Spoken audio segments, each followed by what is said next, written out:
And it's Monday. Welcome back to the pod. Hello, welcome back to the pod. I am feeling a little weird that it's mid-January now-ish. Yeah, I know. Just January. We're recording this on January 5th, so it'll be coming out. Oh, it will be mid-January. It will be That's mid-January. right. Yeah. Trying to talk futuristically, but still be in the present moment. It's weird. Recording a podcast is weird. But we are in the new year, man. We're deep in it now. We're in it. Man, this has been the weirdest start of a new year on my end, which will guide us into our check-in topic. Highs and lows of your week this week in the biz. Ready, go. Okay, I'll start us off. My high of the week.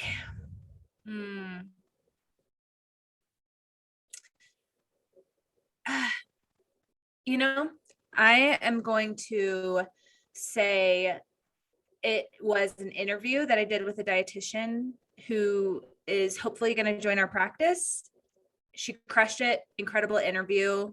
Such good warm feels after it. And I always have felt like that about everybody I've ever had in my practice. And so it's just always like, it feels like when a link just like comes together and it's a good fit.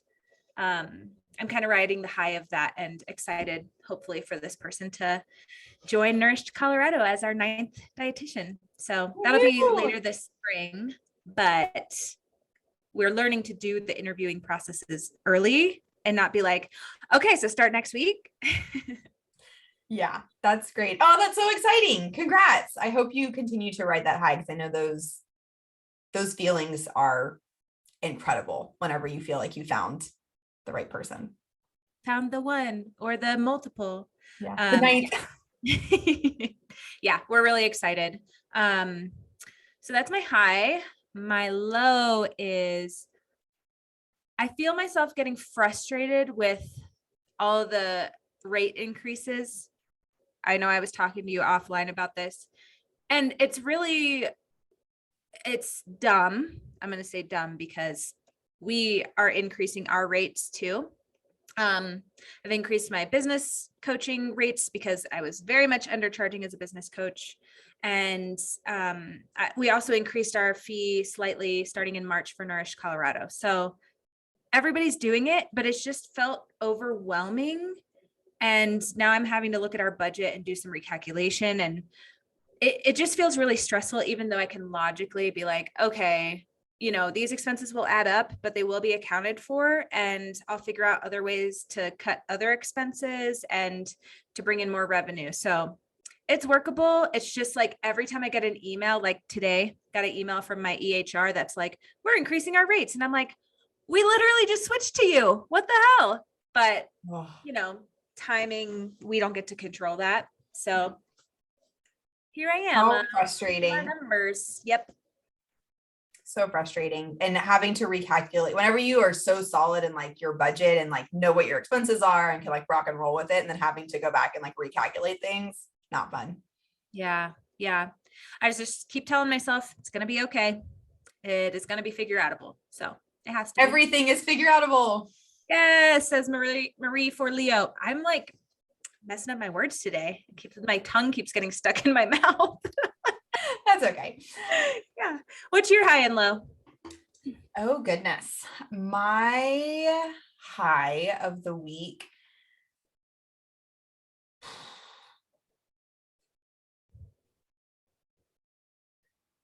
I feel like my high and my low kind of all tie in together. And that is the high of my week is I started planning for the new year and wrote out everything that I am currently involved in, which is great and fun and exciting because we love new projects over here. And at the same time, none of them are making me feel very grounded because they all feel super new. And it takes me back to a quote that a former business coach told me whenever I would show up to session and be like, so I'm doing this new thing. And she would be like, Morgan, If you keep jumping around to new things, you're never going to make enough money to pay yourself to be able to continue creating new things. I know. I was like, I hear where you're coming from. And so her voice has been in my head this week because everything that I'm doing right now still feels really new. And I'm like, what do I have that's going to keep me financially grounded? And so my anxiety's been at an all-time high this week. There's personal things going on too, but that is definitely one source of the anxiety, which has been kind of debilitating. I haven't gotten a lot of work done this week, which kind of sucks being the first week of the new year. It does. And again, it's hard because we're always challenging, like, well, we don't want to put it on a pedestal, right? Like the first of the year, things like that. And when we can use that time to like hit the ground running, if that's what feels good, that's awesome. But you're going to hit that on your birthday. So we already talked about that being your new year. Yeah. I don't know if I want to wait 2 whole months, but it'll definitely be something to look forward to for sure. So yeah, just holding space for all of it, of like being so excited about new projects and leaning into the anxiety that comes with having projects where you are only going to get paid if you're working, and really feeling that this week. Yeah, that is so tough. I feel like that's, for me, I'm working towards having the different revenue streams to be able to support me while I do the things that maybe don't make money yet. And that's important to me too, because a lot of the work that I want to do doesn't pay off right away. Right. And like, yeah, we do some things for free, or like, you know, our podcast is free so far, but we are hoping to get sponsors and buy-in from people. So we'll get ours sometime, but it is hard when you're like, I have to make money, so I have to prioritize the things that directly pay me. Yeah. And those are the things that they're not boring. I wouldn't say that they're boring, but they're not as fun as the new shiny objects. So yeah, it's a nice having to refigure out that balance almost, even though I feel like I had a pretty good grasp on it last year. There's just something with the new year where I'm like, like now, like, do I need to be setting goals where I'm like purposefully setting a target for my revenue this year? Or can I just like keep doing what I'm doing and having fun with it and just like hope for the best? And then there's like 1,000 other tasks or topics or goals to set that you can't even think of right now. And then you feel like paralyzed of like, what am I missing? Like, what should I be focusing on? It's like FOMO a little bit. It is. Yeah. And you just like want to have the answers and you don't. Yep. I have a book recommendation for you. This is aside to what you were saying earlier, just about jumping around. So my therapist actually told me about this book, and I'm reading it right now. I'm reading it before bed. So I'm reading like one page and then passing out. So I have good things to say about it though. But the book is called Refuse to Choose. Have you heard of it? No, I haven't. Tell me more. Okay, we're going to drop it in the show notes, but basically it's about people who are called scanners. We're a certain breed of people who just love to do so many things. And we feel this pressure from our culture and society of like, no, you're supposed to focus on one thing, master your craft, be really good at it. This is your niche. When scanners want to be doing many different things in many different areas, always learning, always growing. And that book has felt so validating to me of like, you know, I love being a clinician and I'll always be a clinician, but I don't want to just be a clinician, which is why I have a group practice, why I do business coaching, why I do insurance consulting. Like, I want to know everything about everything that I'm interested in. And so that book really is validating and gives you ways to be a scanner and still get stuff done and feel good about it. I love that. That sounds right up my alley. Adding it to my list of things to read. Perfect. Maybe it'll be one of your books in 22 and 22. 22 and 22. Yep. I will prioritize it because that sounds exactly like the kind of validation that I need in my life right now. Absolutely. So good. Ready to dive into today's episode? Let's dive in. So we're talking about mission and visions. And what does it mean? I'm not going to do the TikTok voice. I almost did. It almost came out. It almost came out on my end too. I know, in my head, it was the TikTok. What do you mean? Yeah, Yes, I did yes. it. There you go. What does it mean? So I will say, whenever I first started a business, and I feel like this is a thing that most people do when they're starting a business, they open up Google and type in how to start a business. And every single article that I read on Google was like, you need a mission and vision statement. And I'm like, great. What the fuck is that? How do I make one? Because no one tells you how to do it. They just tell you that you need one. So Google hasn't helped at all when it comes to creating a mission and vision statement. And I feel like even some of the articles where I tried to dive deeper, like tried to combine them or like had contradicting things to say. And so I'm excited to talk about this today because I feel like through all that research, I have a good grasp on what mission and vision statements are that I'm excited to bring to the pod. Love it. Love it. We're going to hear those definitions in a minute. So my experience with mission and vision is they've always made me paralyzed and spin in, well, I can't work towards anything if I don't have my mission and vision. But like you, I don't fucking understand what that meant. And trying to differentiate the two was confusing too. So to be honest, I can't tell you what exactly the mission and vision is of many of my businesses.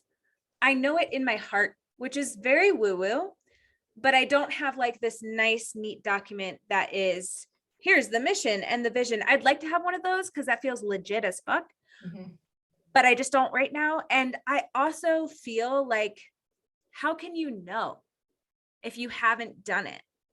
Like I can tell you whatever I thought my mission and vision was when I started solo practice versus what I know it to be now is completely different. And I could not know what it is without being in it, seeing what's important to me and why we're doing what we're doing. So I have mixed feelings about missions and visions.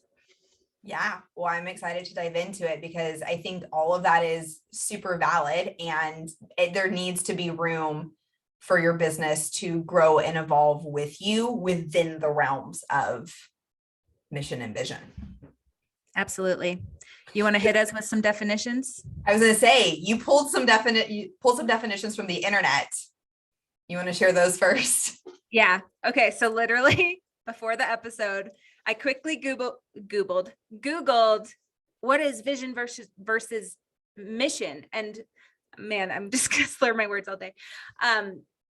This is one of the reasons why we wanted to record this episode, because we're like, how do you exactly define these? So what I was able to find in simple terms is a vision statement focuses on tomorrow and what an organization wants to ultimately become, which makes sense, right? When we talk about being visionaries, we're setting the vision and the direction of where we're going. A mission statement focuses on today and what an organization does to achieve the vision. So this can be more of the day-to-day things like what are you providing today versus what are you working towards? Yep. Yeah. And I think the definitions that I've kind of come up with on my own generally are in alignment with what those internet definitions have to say. So I'm going to start with mission because I feel like that's usually the one that people are like, mission and vision. Mission's usually first. So we'll go ahead and dive into our mission statement. And I view a mission statement as something that you can and honestly should always go back to whenever you are starting to get feedback on how to run your business. And I view it this way because I think it's really difficult to not get caught up in all of the things that other people are doing. And so if you have this really solid statement that is kind of acting as like a North Star in your business, you'll always be able to come back to why you're doing what you're doing, which you touched on whenever you were like, it's so confusing. Like you need to be in it to understand your why. Absolutely. I think the why needs to be paired with the mission statement. And so it is kind of a one-liner, one statement. And I usually say, it needs to be specific enough to kind of put these bowling bumpers on your business. So you're not trying to go way outside of what your business needs to be doing. And if it is, it's probably signs that you need to like start a separate business to accomplish those things.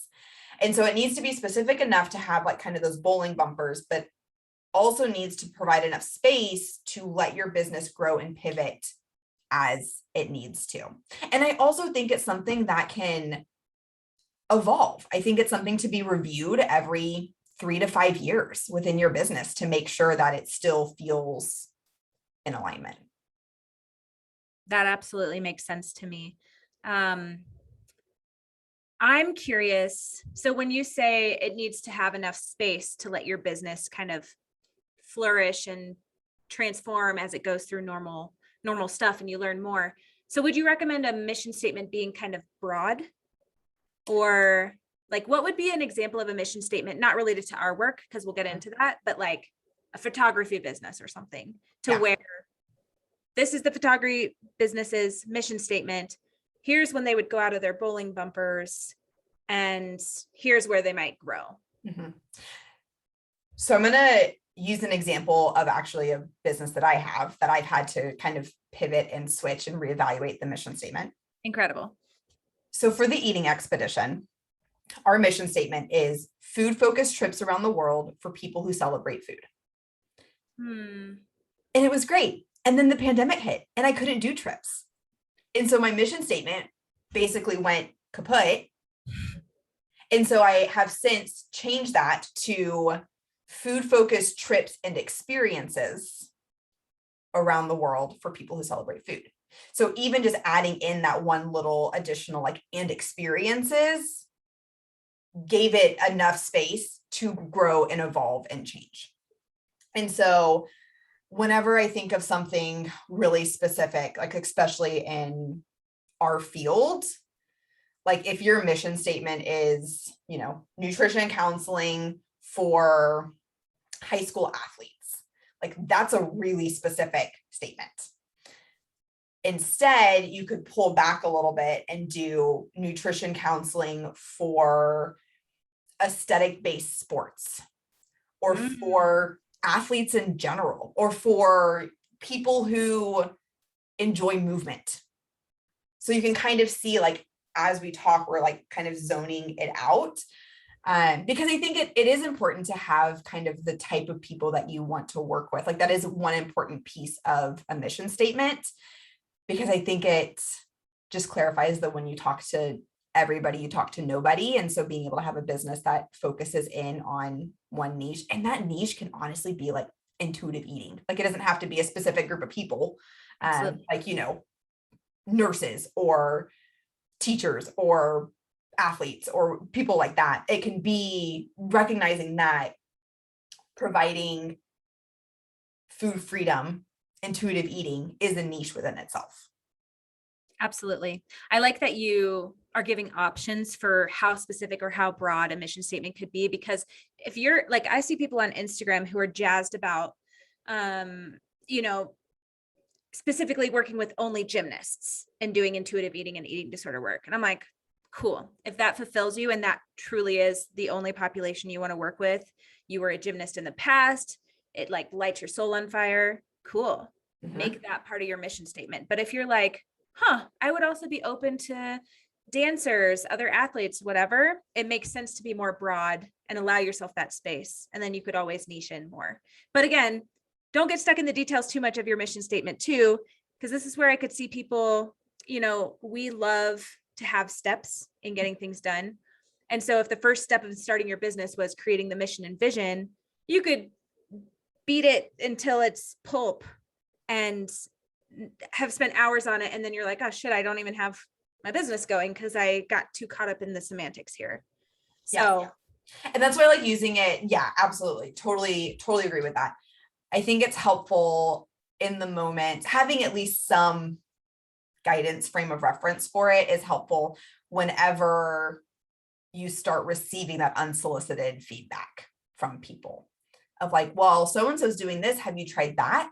Or, well, I saw this on TV. Like that would be really good for your business. And when people are throwing these ideas at us of what we quote unquote should be doing with our business, having a mission statement that we can go back to help us feel grounded in the work that we know we enjoy is important. Love it. Okay, hit us with vision. Yeah. So I think the internet definition of a vision is very in alignment with what I think of vision as well, which is focusing on tomorrow, focusing on the future and what it will ultimately become. I don't think this needs to be a solid statement though. I think this can change year over year because your vision for your business is going to change. And so I think it's important to, I think it's interesting to look at it through like a 5 to 10 year vision, which is like feeds into that, what you ultimately want your business to become, but also looking at a 3-year and a 1-year vision as well of things that feel a little more attainable. I just think of like 5 to 10 years from now, 5 to 10 years ago, never would have envisioned where I'm at now. And so I love it as an option to dream and be optimistic and like think of all the possibilities that your business can get you to. But I think there also needs to be more of a shorter term vision as well.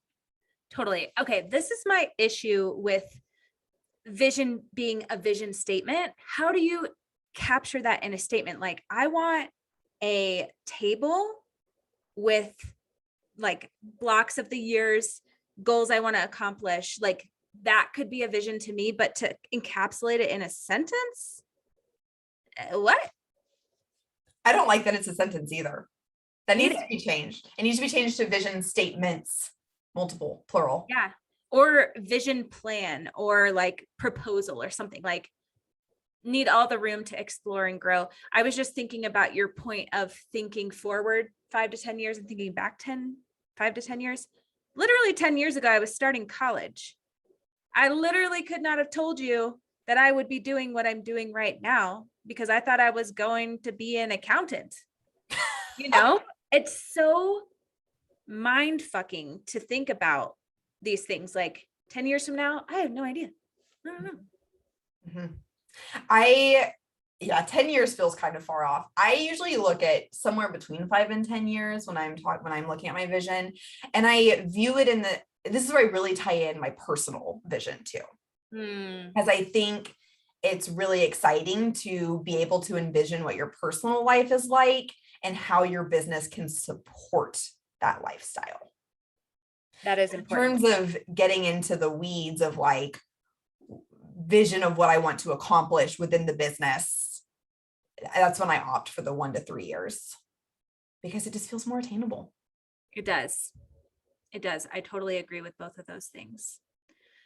Where do people utilize mission and vision statements? Like, do they put them in places? Do they keep it just for themselves to come back to? What's your thoughts on that? Yeah, I would say having it as a place for people to come back to is always a good thing because I think it helps kind of keep things in alignment, keep things in check whenever entrepreneurship naturally will start to feel a little out of control, something to come back to. I think I'm gonna back up. Having some version of your mission statement on your website or through social media, I think is good and helpful, especially in like your Instagram bio. That way, when people know or when people find you, they know exactly what kind of information they're going to be getting from you. There's no confusion. And then I think there's a way to integrate it into a website where you don't have to say like our mission is, but rather having copy on your website that is in alignment with that mission statement as well. Yeah, that makes sense to me. I was just thinking of other places that they could be put, and I was like, oh, putting it in an employee manual, or if you're doing kind of I've always wanted to do almost like a presentation for my team now that we're like really legit and bigger, of just like what our actual mission and vision and goals are. So I could see it going in there of like, hey, this is what Nourish Colorado stands for, and I want you all to be familiar with it. Totally. One day. Totally. And I think that I actually do this kind of work with branding clients as well. I think it's a huge part of the brand strategy. I would say mission statement, and understanding your differentiating factors and your core values as a business are all things that need to be very clearly displayed for any potential employees, because if their vision for the type of work they want to do isn't in alignment, that's kind of the first red flag that they might not be the best fit for the business. That's such a good point. Yeah. One example I could think of that I talk about a lot in business coaching, doing group practice stuff, is in hiring people. If your vision is to have a collaborative team where you support each other and it's a family feel, and the person you're interviewing is like, oh shoot, I actually want to have my own practice in 6 months, and that's my vision. That is a total, like, obvious, not a good fit. And maybe if that conversation hadn't been had, or like that mission and vision wasn't presented, then that conversation wouldn't have happened. The person could have started working at your practice, and then both of you resent each other because you're not working towards the same thing. Right. Absolutely. Yeah. You need to have everyone in the business on the same page with the mission for the business and where the business is growing to. Mm-hmm. So good. So one other quick piece about mission statements, because then Hannah and I are going to dive into our mission and vision statements, just if you're needing a little bit of encouragement or to see kind of what this looks like. Whenever you are writing out your mission statement, it is made up of 3 different parts. There's some flexibility with this, but if you are just totally lost and don't know how to even start writing a mission statement, use these 3 things. A verb that describes the type of work that you're doing. And I will take this to my grave, or that's not the phrase. What's the phrase? I think that's the phrase. Is that the phrase? I will take this to my grave. Okay. Please do not use the word help as your verb in your mission statement. Because whenever Hannah and I are laughing at this, because we had a conversation off mic about how so many clinicians that we work with are Enneagram 2s. And so help is like the most natural verb that comes up for them. I'm going to encourage you to challenge that. We love Enneagram 2s. P.S. It's just a very funny realization that we've seen in the amount of 2s that love mentorship, love support. Our business owners want to take care of their clients and also other clinicians, which makes them excellent group practice leaders. So no shade to 2s. They just, help is like ingrained in their brain. Yes, it is. So yeah, absolutely no shade to Enneagram 2s. And let's find another verb other than help. And the reason that I hate the word help in mission statements is because I think you can do so, first of all, you can do so much more than just help people. But I also think whenever we use the word help, we're putting ourselves as business owners at the center of the stories, when in reality, our target audience and our clients need to be at the center of the story. Ooh. Whoa, you just blew my mind. But right, like when you think about it, you're like, oh, I help so-and-so, versus support, provide space for, educate, encourage. I think help and support are actually probably pretty similar, but support just feels so much more like neutral ground. We're coming at this together, as opposed to like, I help, therefore I sit on my high horse of helping people. Totally.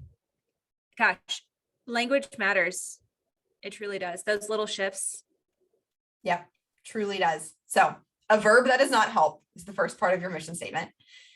followed by naming who your audience is, which we kind of already touched on. You can decide how niche you want to get. So niche enough to attract the type of people that you like working with, but broad enough to allow for growth.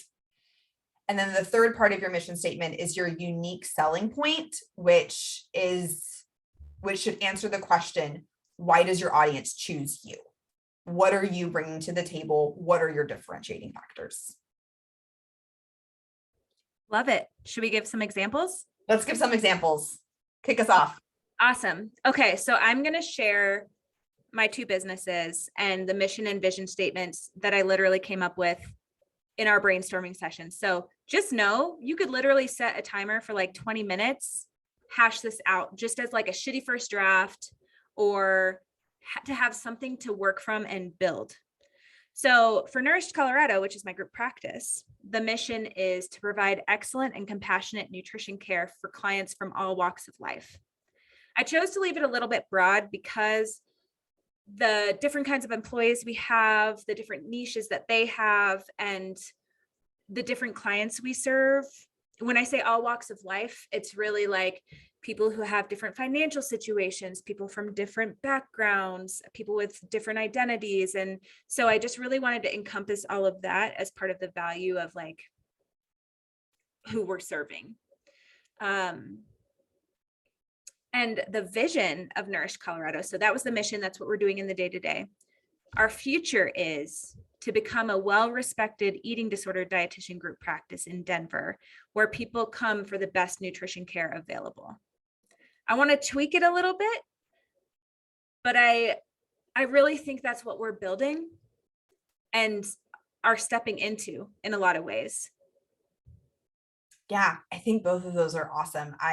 Especially with the mission statement, I think you brought something up that's really important is if you are always going to be a solo clinician and like not have any employees, that might allow a little more space to be a little more niche.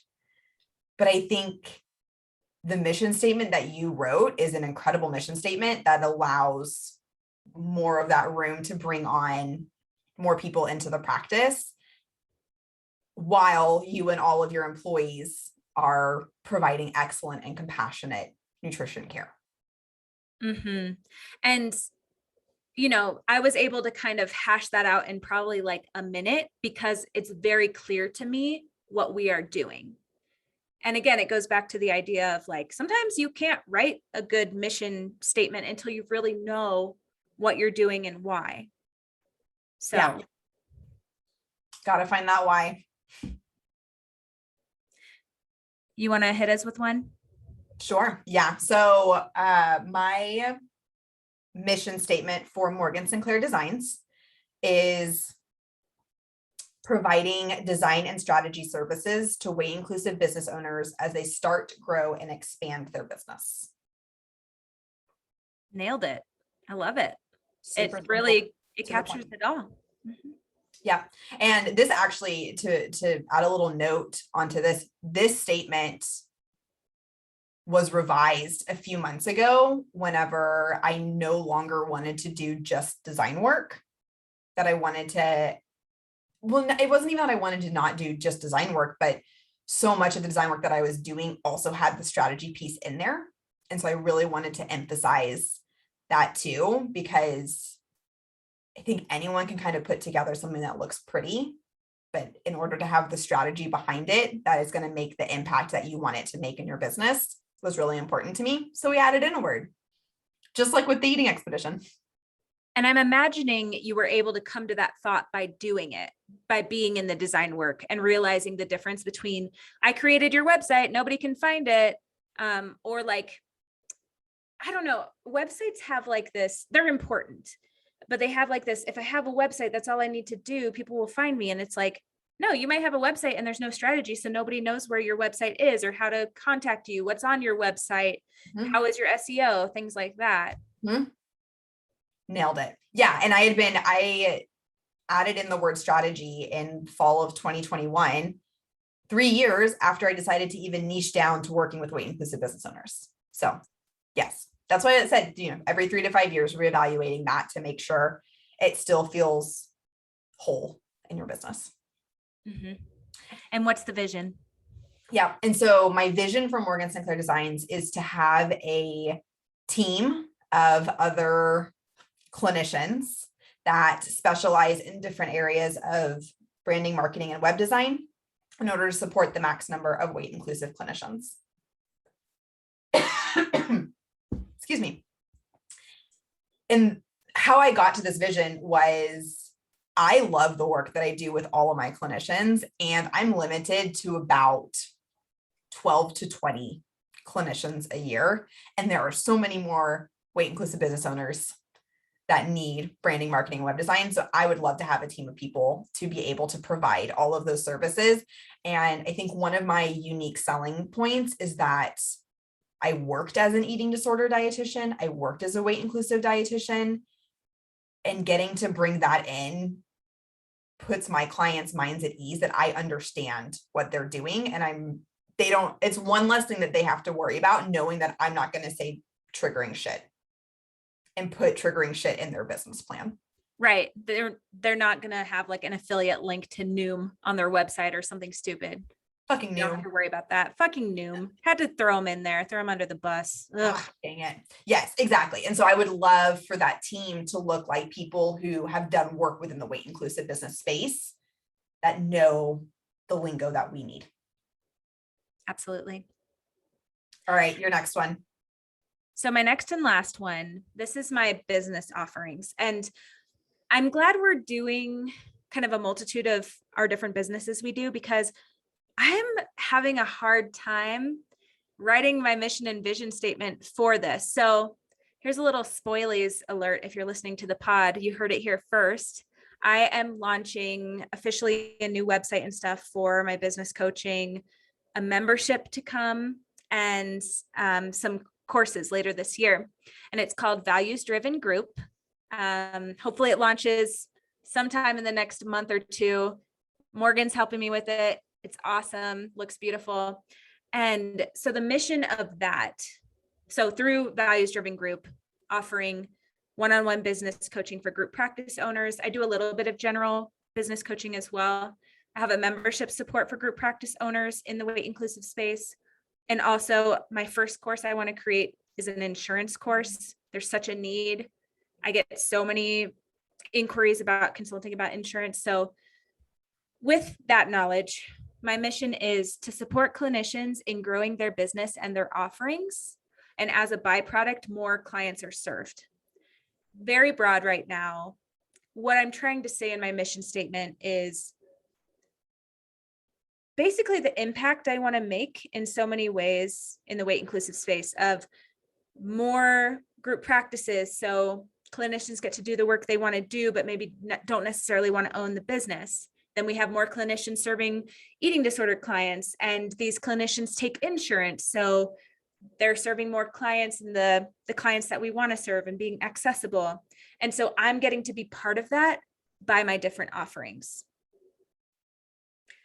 And the vision is, so the long term, is to be the place people come to, clinicians in the weight inclusive space, to receive group practice support through one-on-one business coaching, membership site, and courses. So I kind of mentioned some of that earlier for context, but those are the three main categories that I want to work on and really build out to be the place to go to when you're ready to make that leap in your business, whatever direction.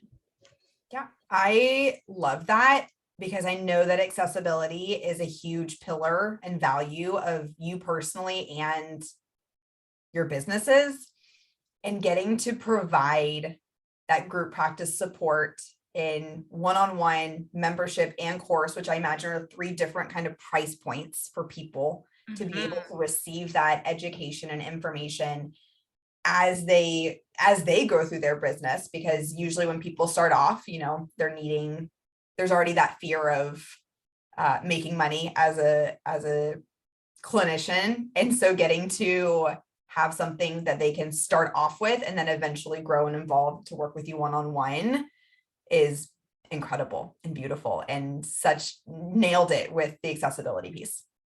Thanks for pointing out that piece, because I completely spaced on that, but it's true. When I think about how I set my rates for business coaching and what I'm going to do for the membership, I truly do want to be accessible. So I know there's business coaches out there that charge, and again, no shade to them if like that's what the market demands and people are paying it and you're providing that value, excellent. Like you earned it.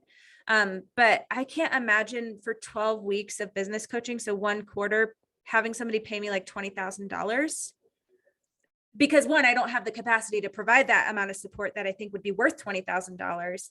And two, it's just not in alignment with my values. Like when I set my rates, I'm really thinking about, because I know how it feels to grow a group practice and what is feasible, and the fears that you have because you're taking a lot of risk in hiring people, and hiring costs money. And so I want to be mindful of that while still getting paid what I think is valuable for my time and my expertise in the area. So it is an accessibility thing. And I'm so glad you pointed that out, even on the clinician side of wanting clinicians to access me. And I think that's what's going to be cool about the membership too.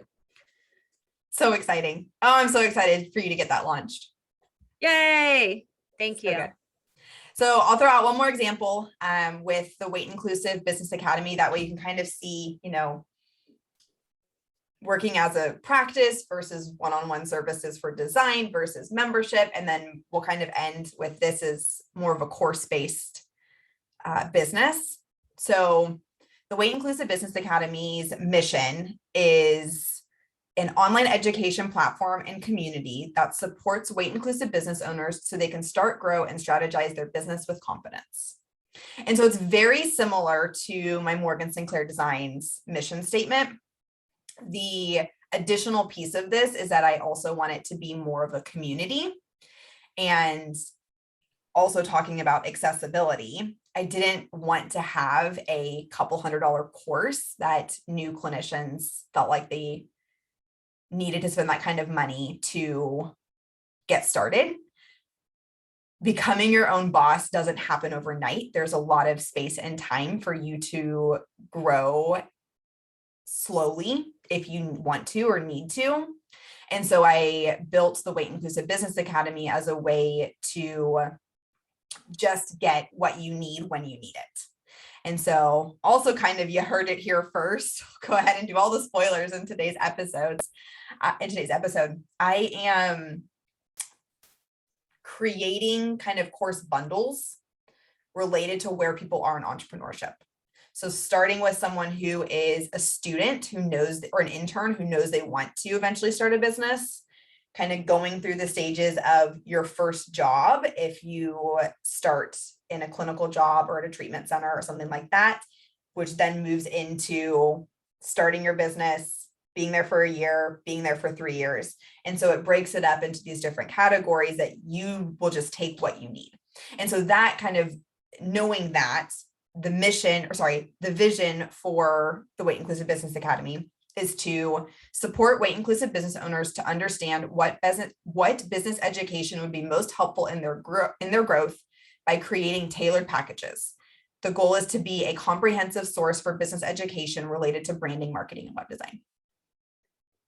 Oh my God, that is going to be so awesome and helpful. I'm like envisioning certain people in my life that I know are in each of those phases. And I just think, yeah, it doesn't make sense for people to buy like one course that covers like a decade of what you could do in a business. Like, where are you at right now so that it can be tailored to you to actually be helpful? That's awesome. Yeah. So I'm really excited for that to continue to grow and evolve. We hope this helps you understand mission versus vision, and that you can get started on your statements. Thanks for listening to the Weight Inclusive Innovators podcast. If you like what you hear, subscribe to our pod to add us to your queue every week. Please leave us a rating and review, and share with a friend to help us reach more weight inclusive business owners who could use support and pep talks. We'll see you next week.